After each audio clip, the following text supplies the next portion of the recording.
All right, it is my privilege to introduce Mike Lehman to share his job search story, his journey.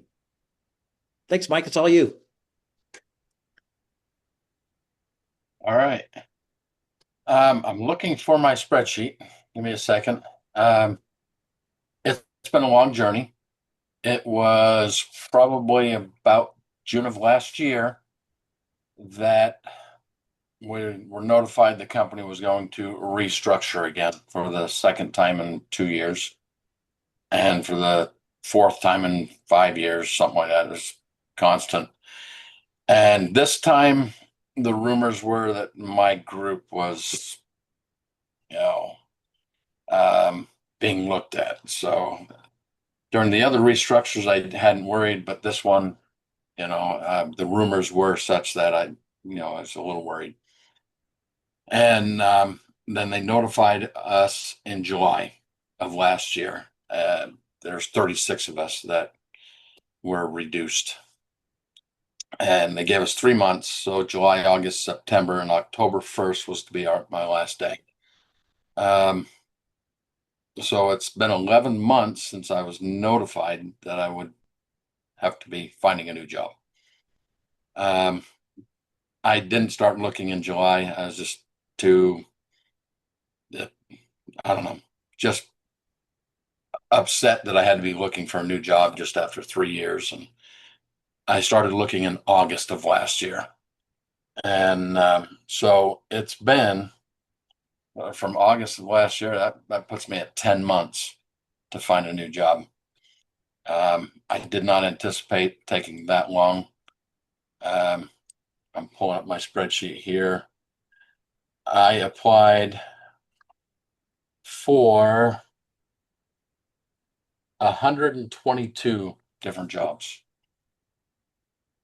Keeping track of the job title, when I applied for it, what company, where I found the job, and then any login information, and then just some notes and whether I got interviews or not. Um, I had I did not have a lot of interviews until the last month or two, so it was really discouraging. And then at one point, just 2 months ago, I couldn't even find any more jobs that matched my background on LinkedIn or Indeed, Monster, um, just nothing. I Everything I had either applied for or wasn't a good match, and then so I didn't look for another week, um, and then just about a month and a half ago, I found something happened in the job market, and I ended up finding and applying for. Let's see here. Um, it was 36 jobs in just 2 week time period that I was a good match for. And of those, I ended up with 7 interviews. I had 7 interviews in 6 business days. So 6 in 1 week and one on the Friday before. And then had some second interviews and even a third interview at the one, and finally got an offer on Friday before last. And so it was a long journey. I did not anticipate taking 10 months. Luckily, the company, I was supposed to, like I said, work only until October 1. They extended me by 4 months to help train some new people. They reorganized a little bit. Instead of having a global group, they went to more regional focus. And so they brought in a regional a PMO, project management officer for Africa, South America, and Europe. And and they wanted someone permanent and spoke the language and lived there. And so I stayed on for an additional 4 months to train those new people, which was helpful to me because I needed that extra time, which only left me out of work for 3 months, which was good. Um, I went through all the emotions I've heard people talk about, just getting really discouraged. And um, but you got to hang in there, right? You got bills to pay, kids to feed, tuition payments to make, and so I just hung in there. Like I said, I applied for 122 different jobs and finally got an offer, and it's a good offer. Um, and I do have 34 years of experience, and I think some of the difficulty I had is, I'm at the peak of my earning career. As we get to the end, right, we got all this experience, knowledge, and so I was asking for, as much as I felt I could ask for, and I think that turned off some companies. Um, I think someone with 10 years less experience, might be asking for $30,000 less, and that might make the decision for some companies. And I think that's what made it difficult. But I wasn't ready to take that step back, hung in there, and I'm glad I did. I got, the salary I was looking for. Um, and hopefully I do not have to be looking for another job again before I retire, because it does get harder as we're getting older. I think companies also, they don't want somebody who's just going to be here for a few years. They want someone that might be longer term. Luckily, my resume shows I stay with companies a long time, not jumping around. Um, but they still want someone who can be there for longer term. And they look at my gray hair and they look at 34 years experience and they say, and what I'm asking for salary. And they say, well, we can get someone younger for less money and possibility of being with us longer. And so those are hard things for me in my job search, I think, and landing a job is those things. Um, well, luckily, there's some companies out there that still value that experience and recognize, and that's what I tried to tell them in the interviews. Look, I can hit the ground running. I have seen any equipment that you can throw at me in mining and refining, oil and gas and specialty chemical. There's probably nothing I haven't seen or worked with and familiar with. So I tried to sell that in my sales pitch that I can hit the ground running. Um, but of those 7 interviews I had inside of a week, um, I only ended up getting one offer. And my son told me, well, you don't want to take the first offer you get. It's like, I've been looking for 10 months. I get an offer that's in the range. I'm taking it. I'm not turning down anything. So it all came together. I'm happy about that. Um, and it was a long path. I'm glad to be started. I'll be starting next week. I was flexible. They wanted the 15th. I said, fine, sounds good. And then they wanted to get me to Montreal, where headquarters are at, to meet people. And they said, well, maybe to get everybody we need in Montreal, could you start the week of the 8th, if possible? I said, you bet. And that's where it ended up. So I start next Monday. I'm excited about that and nervous also. You try to sell yourself, but yeah, I'm still nervous about the job. The project that they hired me for is a gold mine, in Nevada, called um, Jarrett Canyon Mine. It was a gold mine that's been idled for a couple of years. I don't know how long. And it's a $75 million project to get it back online. That's all I know so far. And yeah, I'm nervous. Even on my trip, I pull out my phone and make some notes. Oh, let's think about this, think about that, think about that. And I knew from last year, as soon as I got the word that I'd be laid off, that it was going to be a tough couple of years. stress wise because I knew it was going to take a long time, figured it was going to take a while to find a job, and then the stress of a new job. It, I figure that's going to be another 6 or 8 months of learning their system, wanting to perform and look good. And yeah, so my stress isn't over yet, as everybody knows, getting that new job, but at least one stress is done and finding that job. That's that's my journey. Not much else there. Okay, well, as tradition, I will put different people with you to ask questions. I will start with Jeff. Randomly, you're going to be called upon.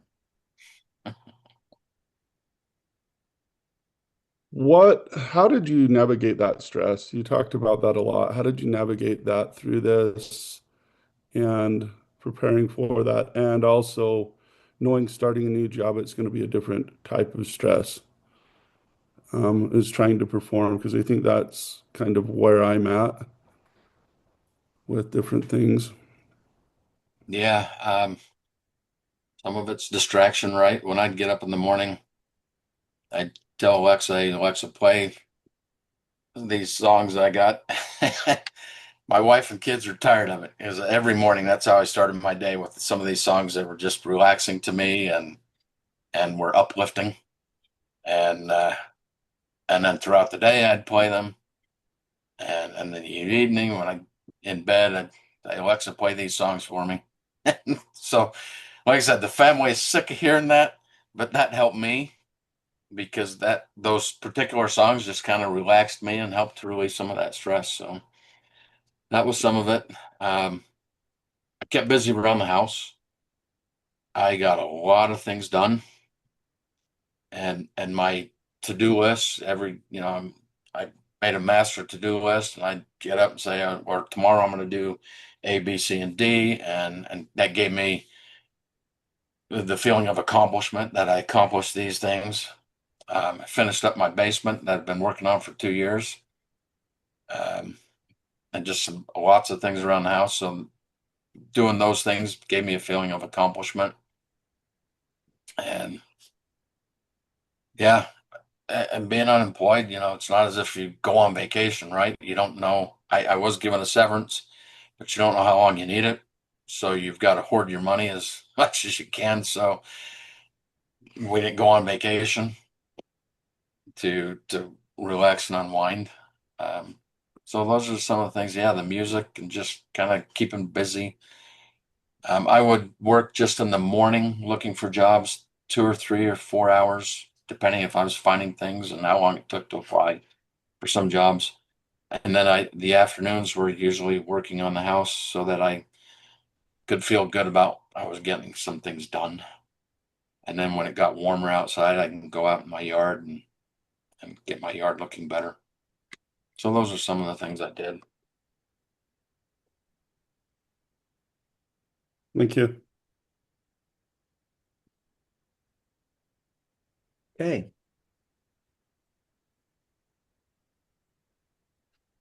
Next up is Kaylin. My question to you is, oh man. Oh, okay. Did you know somebody at this company? Did you network and have somebody on the inside, or how did you get I, a good contact? this particular job was almost everything was LinkedIn. Let's see. Okay. Um, there we go. Yep, LinkedIn. And I had no contacts. Okay. I was not a big networker. Steve can testify. I have 134 friends on my LinkedIn account, and I have no other social media. And so I started to do a little more um, networking toward the end.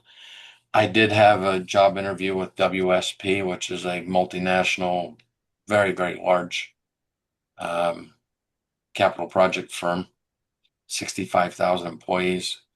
I had a good interview, I felt, but I wasn't hearing back from them. And then I started looking through my network and saw that one of my former coworkers and then he'd been my boss, sort of. I was working for Floor, but I was working at his plant. So he was the engineering manager at that plant. And he works for WSP in the United Arab Emirates. And so I immediately messaged him and said, Ulysses, hey, I had an interview with these 5 people, 65,000 employees. So he didn't know them, but he said, I'll reach out to them. And then I also thought, well, let me send an email to the 5 people I interviewed with, thanking them for the interview, which I always do. And then I also mentioned to them, hey, I know Ulysses Almeida, one of your coworkers in the UAE. I worked with him. And then Ulysses emailed me within 12 hours that they already reached out to him. So it was that fast. So I thought, well, this is awesome. They must still think of me enough that they reached out to Ulysses within 12 hours. But I still never heard back from him. Oh, Oh, but yeah, I did not have a lot of networking. okay. Didn't have- But you That was did do a my lot only. of like thank you contacts or reaching back out to them, even though you didn't hear from them. You still did that follow up. Now. But right after the interview the next day, I would thank them for the interview and kind of do a 1 or 2 sentence sales pitch, right? And then if I didn't hear from them in 4 or 5 days, I would send them another email. And you know what? Chat GPT is awesome. And you tell Chat GPT, I had an interview last week. I sent them a thank you. I want to do a follow up. What should I say? And Chat GPT can spit something awesome out. And you Okay. just tweak it a little bit. And so I would follow up about a week later and then maybe another 3 or 4 days after that. So I would try to keep that communication open. They're not very few are good at responding though. But I would keep all those notes on my spreadsheet that I emailed them here this date, emailed them again, and if they responded, so that I had all that communication notes recorded. Thank So you. I did try to do a good job of following up, keeping that line of communication open. Okay. Thank you. Okay. Next up is Sean. Congrats, Mike. Thanks. Uh, yeah, you bet. First question, you said you're using ChatGPT to follow up. Did you use AI to tweak your resume for each job application that you put in for? Or did you have kind of a master built, or how did you navigate that? LinkedIn, I paid for LinkedIn Premium. And so they had a feature that would tweak your resume. If you clicked on a particular job, it could tailor your resume for that job. I didn't think it did all that good. Okay. And After often it after it oh, tweaked it, would you tweak it again, or did you do anything? I eventually gave up on it tweaking it for each job because it Okay. would mess up the format. Um, it didn't have the same importance I felt that I needed on certain things. Um, I did use Chat GPT. My initial resume was 4 pages long.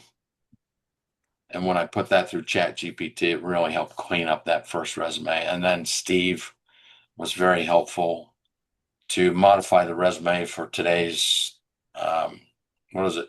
ATS. ATS, yeah. So Okay. I made those changes.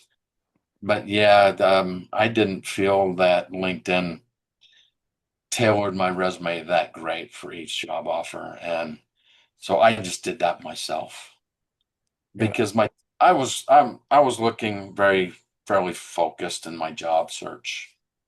Um, hmm so I would add 1 or 2 things if they were looking for something. I would, you know what, I have worked on that type of equipment, so I'd throw that in as one of the pieces of equipment I worked on, and if it wasn't there before.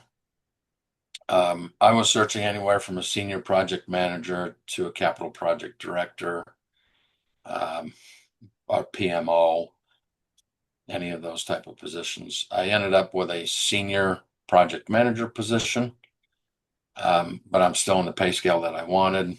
And to me, it's less stress than the director position, anyways. Excuse me.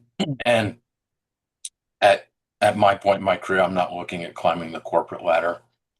The titles just they didn't mean that much to me. I was looking for the pay range I wanted and quality of life. I'm not looking to see how much stress I can take on from my job. I've Got it. had that, and so yeah, the fact that I didn't get a director position, I even applied for some VP of capital projects, and I'm just fine that I didn't get that. Got it. Thank you. Yep.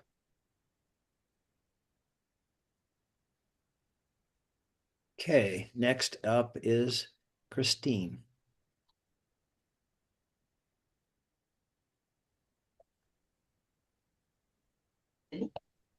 Hi, congratulations, Mike. Thanks, appreciate it. This is the first time we're meeting, but I'm always excited when someone gets to uh, like not have that stress of looking for a new job, for sure.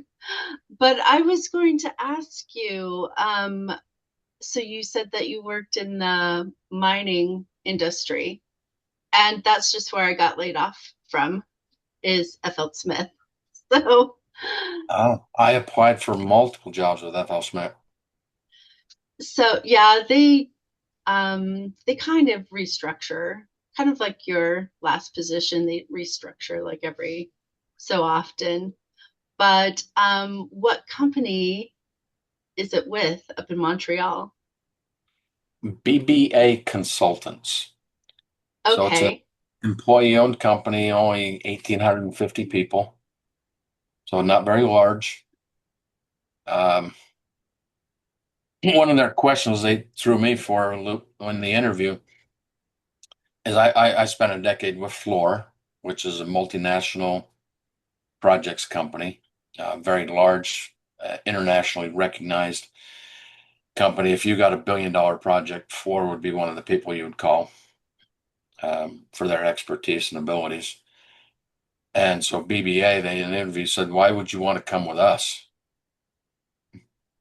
Because it's certainly, if you would say having BBA on your resume isn't a resume builder necessarily. Having Fluor on my resume um, was really helpful in getting my last job with Dyno Nobel and this next job too, more so than any of the other companies. The experience matters, but the company names.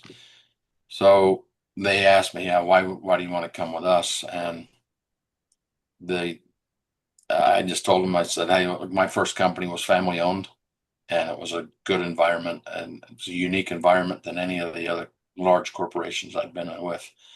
And it was nice. And I thought all companies would be like that. This is my first company out of college. And so that's why I said, looking forward to that, more of that family feel in a company. Um, but yeah, it's a good company at BBA Consultants. And they have a small office here in Salt Lake, only 10 individuals. Um, I told Steve this. Hopefully nobody tells BBA this, but I hate their office. Well, It's in a Class A office building, but it's just open architecture with cubes that are only 4 feet tall, so you can sit there and look at your neighbor. There's no privacy at all, and it's small. The whole office, just for that open architecture, is no bigger than my kitchen and living room. They oh my have, God. yeah, they have some conference rooms, and one person has an office. But yeah, I hate the office, but that's okay. That's not my decision. That wasn't factored in my decision. But you know Well, what? What type of work do you do? I can see because they are trying to grow their Salt Lake office. yeah, so where I worked was the PMO office for the United States. And so we would connect with all the global teams for the research and development department, and we would just make sure that everybody could get the supplies that they needed and try and push like any like challenges that they were having in getting equipment to them, because as you probably know, customs can be a beast.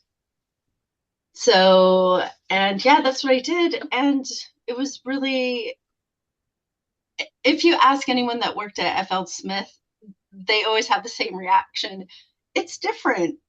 It's not bad, but it's different. So, and I really, yeah, I really like different, but I don't know if I'd want to work in a global environment like that again. I'm sort of like you. I kind of like grassroots, family owned, um, not having to worry about time zones to get things in a hurry. So, I'll if anything comes up within BBA, I will reach out to Steve and let him know so that he can reach out to his group. amazing. Well, I wish you the best of luck. It sounds like a Thanks. great bookend for your career, and I wish you all the best. Thanks. Appreciate it. Okay. Next is Matt Church, and it feels like I'm going down this lane of people in a similar industry, because one was with Bort Longyear, the other one's with Dyno Nobel, and they're kind of like cousins, maybe, or suppliers. Yeah, I don't really have a lot of questions. I'm really happy to hear about Mike's success there, finding that. Yeah, I was with Bort Longyear. I was actually worked in very closely with capital equipment. I was the main capital equipment guy sending stuff throughout the world. And they've decided to, well, a couple of years ago, they had a private equity firm purchase them, and they've been slowly consolidating operations, is how they like to put it. And most of my responsibilities went offshore to Latin America and Poland. And so I've just been trying to navigate that and look for things that have been similar. And most of my career has been in operations and supply chain and management and a lot of project management as well. So I'm kind of looking at that, but very happy for you. I don't really have any other questions, but I appreciate the background of what you said of how you navigated LinkedIn. I kind of finding similar things and how you use AI and that. But other than that, I'm just happy to hear you got some success there. I hope mine doesn't last that long, but you never know. You know, we both have a few white hairs, but hopefully it's not that long. But I guess you never know. Just have to keep having the faith. But congratulations, it's good to hear that. Thanks. How long have you been looking, Matt? A month. So I'm only just a few weeks into this, and so, like I said at the outset of this meeting, I've had a lot to do with my resume. I was at Bort Longyear around 16 years, and I mean, I'm familiar with AI, but not how it was working with the job search field. And I've had to learn a lot about that. I had to get my resume up to ATS standards and some other things. And I think it's been successful. Just hopefully can get some interviews. Had an interview, got another one today, but hopefully, hopefully some things come to that. So Well, good good for luck you. to you. Thank you. All right. Next up is John Light. Hi, Mike. I'm so happy to hear that you've found a position. Um, I wish everyone here, could do that, but I would have hired you in a heartbeat just from watching you and listening to you over the last weeks while I've been here. I don't really have any questions other than how are you feeling right now about all of this? Um, Greatly relieved.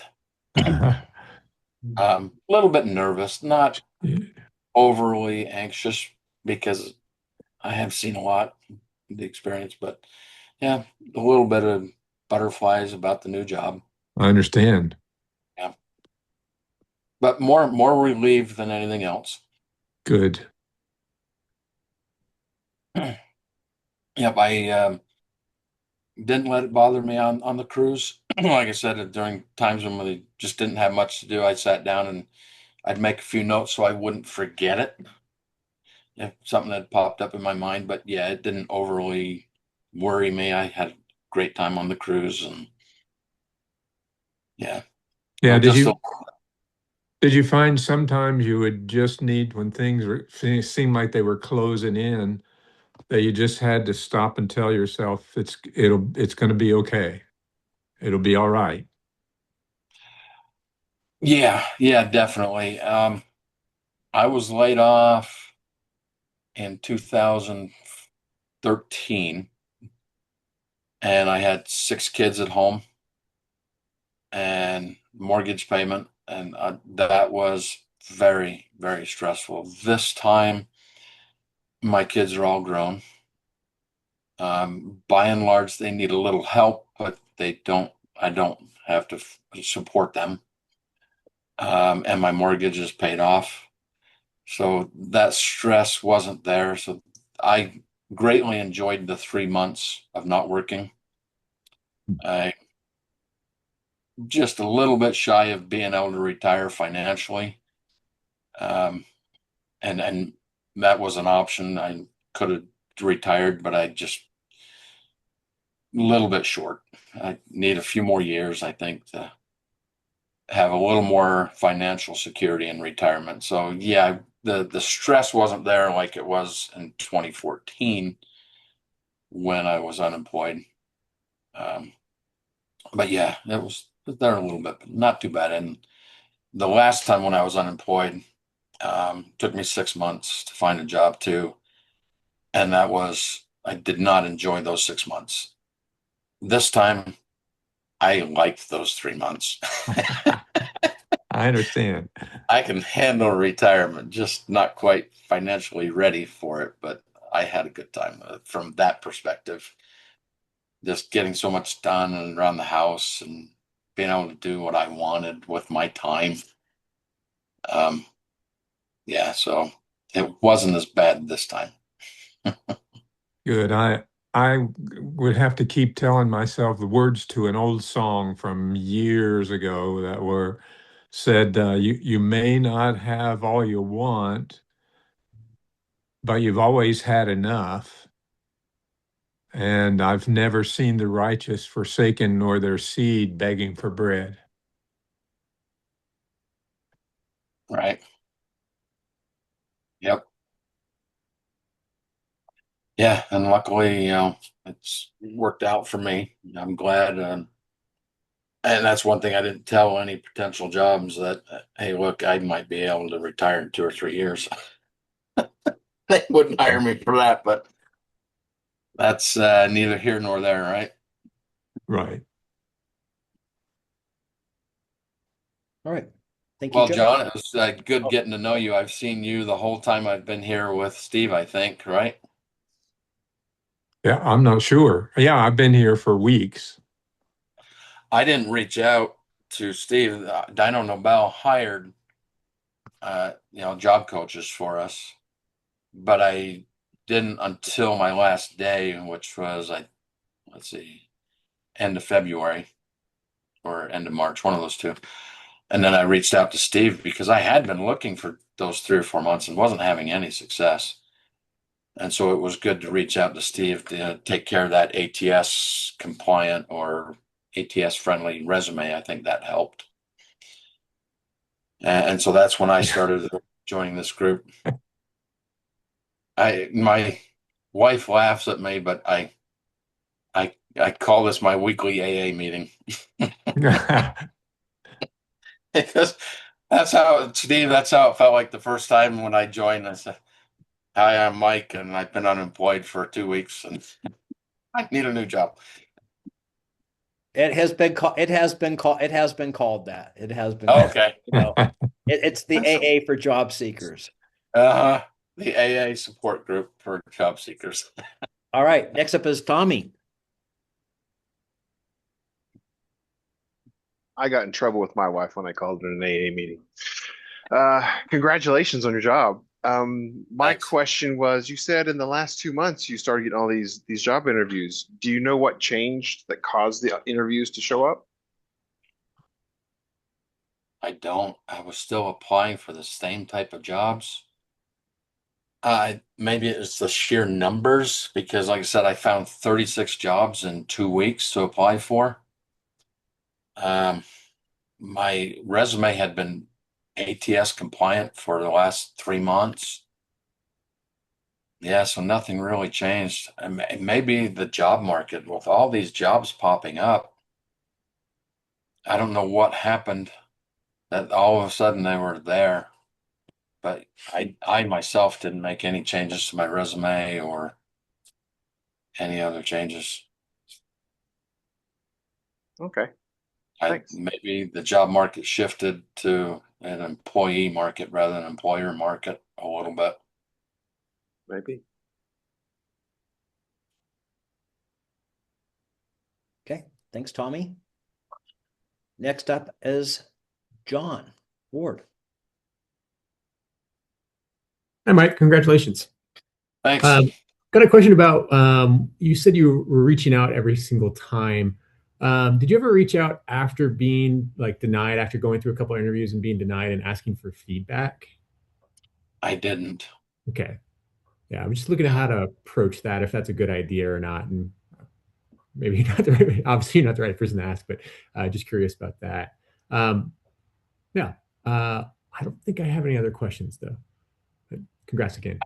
One thing I started to try to do, what Steve encouraged, if I found a job with a particular company, I would go to my contacts in LinkedIn and see if any of them had worked there or worked there. Or if we had a second, what do you call it, generation, second generation connection. But I don't think I had that one first generation contact with WSP, and that was it. Okay. But I think I could have done a lot better job with that. And the other thing Steve encouraged is even before the interview, try and find out who might be doing the interview, who might be doing the screening. And maybe I could have done better with that. Well, I didn't do any of that. But that might have helped. Okay. Because I felt like I was getting rejected a lot by AI. Yeah. Yeah, I feel that. Yeah, and so I put on my skills, and Steve had me move that right up underneath my first introduction, right?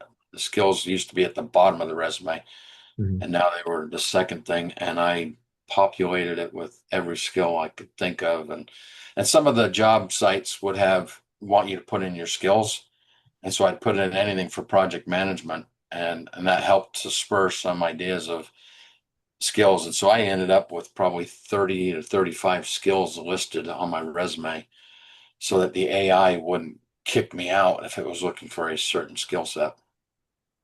Okay, that's good to know.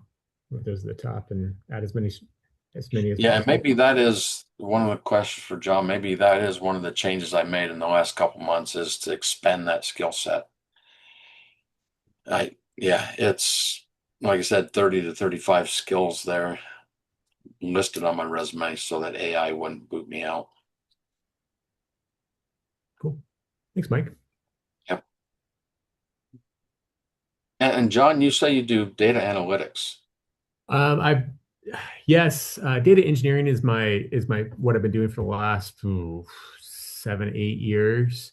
But I did start out building reports and dashboards, so that's more of the data analytics or business intelligence. It's what it's called nowadays. But yeah, anything in there I can do. Well, BBA is the first company, because I asked them, what systems do you have? And because this is one of the things I was doing for Dyno Nobel, they didn't have any sort of systems for managing projects, and so they started implementing Power BI and the dashboards.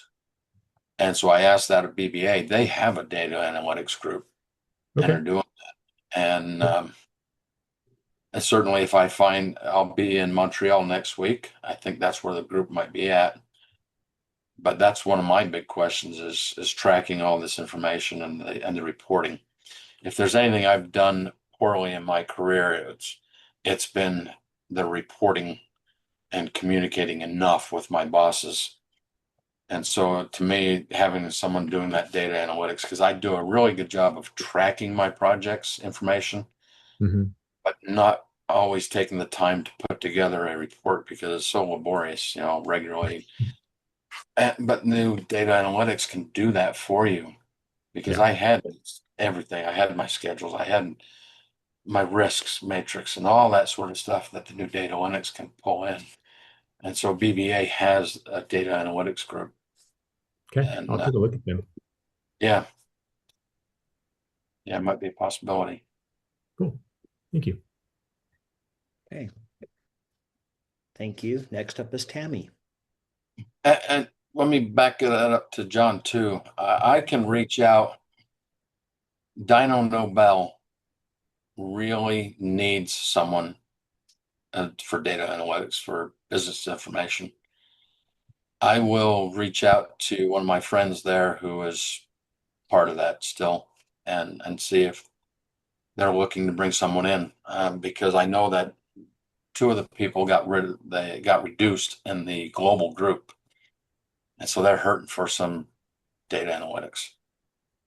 I'll reach out for you on that, and Thank you. I'll get back with Steve. Cool.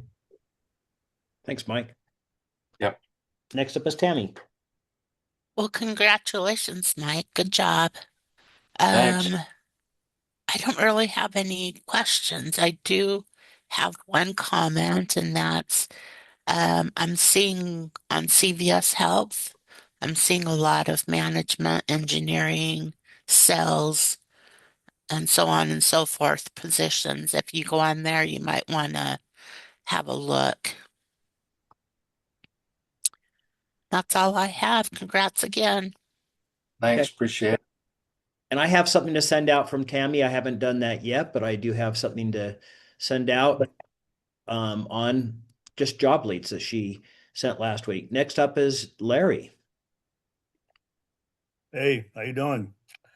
I have to Hi, say Larry. congratulations, and Thank you. I'm glad that you were able to enjoy your freedom. So as you're going forward, enjoy the journey and don't do anything stupid. Thanks. Gonna try not to. Yeah, we all do, but yeah. Okay. Yep. Next up is Jason.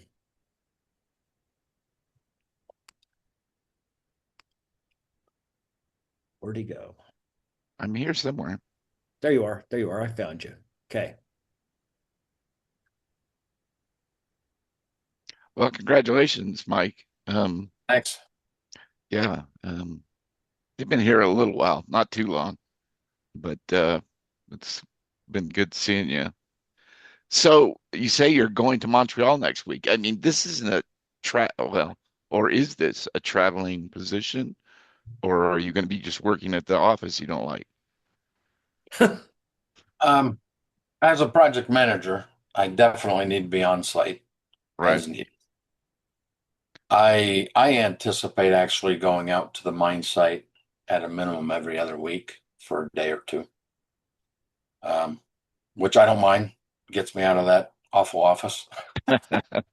So is that a drive out there, or is that a plane flight? I mean, I don't know where it would be It in would be a Nevada. it would be a drive. It's 50 miles north of Elko. I suppose there are puddle jumpers from Salt Lake to Elko. I don't know. Yeah. But then I'd still need a vehicle, so I'll probably drive it. And that was one thing as far as travel, I would tell companies, they ask why I left Floor.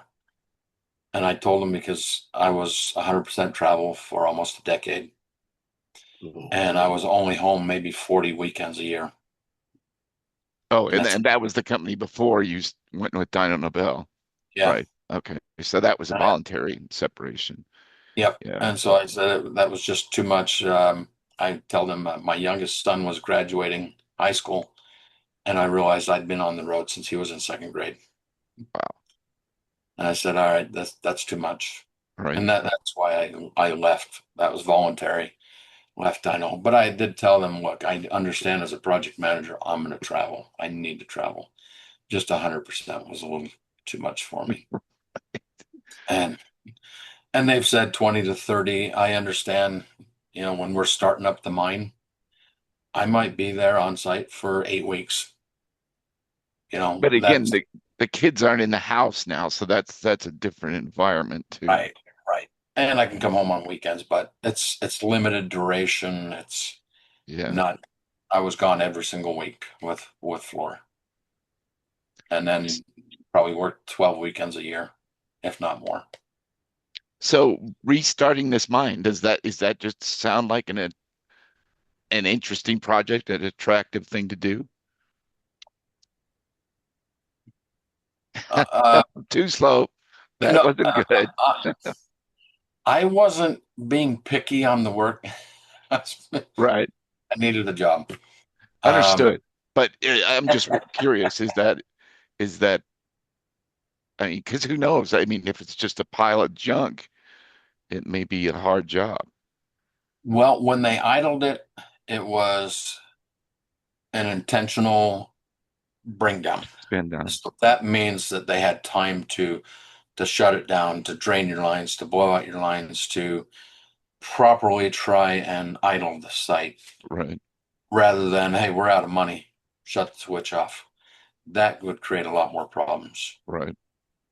Um, yeah, so that can improve things. I have been in on a project where they were bringing an idle plant back online, and there were things that were missed, some water and some lines that froze in the winters and ruptured those lines, and that cost almost $10 million You get in pretty fit. additional project work, to repair those. Um, so yeah, I'm not that worried about it. The anxiety I have is I want to get there and wrap my head around it, Right. know what's going on first. So it's the unknown right now that's causing more anxiety. But I'm going to try to relax this week because Yeah. it'll be there. Yeah. Well, this is the last week of vacation. Yeah, you got to get it cleared out. Yep. Well, I have fun out there and good luck. Thanks. Okay. Um, Next is Roger, and then I think we had everybody who was here from the beginning. Congratulations, Mike. I'm glad you finally found something. Thanks. I think once the older you get, the kind of more you value your time off and doing things like that. Yeah. But question for you, did you compare ATS versus Chat GPT as far as tweaking your resume and seeing how that compares that like that? Um, as I mentioned, I I passed my resume through ChatGPT even before I met Steve, and it made some very good recommendations, and it shortened it. And I read through it. I said, yeah, those are good recommendations. But it didn't make it ATS compliant. Steve taught me that. So ChatGPT did not. And neither did LinkedIn. I'm not sure I was paying for the premium level with LinkedIn. I'm not sure it was worth worth $192 for a year. Um, Maybe it was. I don't know what things I really got from that premium versus not having it. But I do know that I lost faith in their AI for tailoring my resume from one job to the next. Particularly, I didn't agree with some of the changes, but it always mess up the formatting. And so then I would have to spend another half hour reformatting it after their AI supposedly, tailored my resume for the job position. So did you try other AI platforms, or did you just stick with ChatGPT besides using ATS? I did some with Copilot. Yeah, Okay. which is Microsoft's AI. And again, it wasn't ATS compliant either. Good to know. So once again, congratulations, and I hope it all works out for you. Thanks. Do you And have an active passport? yeah, I do. Okay, good. Yeah. And Copilot nor ChatGPT told me about putting those skills second, nor, adding everything to those skills that I could so that AI wouldn't knock me off a job search, when I applied for something. So that was Steve that taught me that. So ChatGPT and Copilot didn't teach me that. Once again, congratulations. Hope it all works out for you. Thank you. Appreciate it. And you likewise. Thanks. All right. Let's give Mike a big round of applause for taking the time. He didn't have to come here. He could have just said goodbye, but thank you for coming and sharing. We're Well, going to end thanks for this. all your help. Thanks for What? all your help. Thanks for all your help too, Steve. You're welcome. And like I said, those things that you taught me is getting my resume correct with ATS, the skills and networking. Yeah, valuable skills I didn't know. So appreciate your help. You're welcome. And we'll end this recording and start another one. Again, this is Mike Lehman. Thank you for sharing.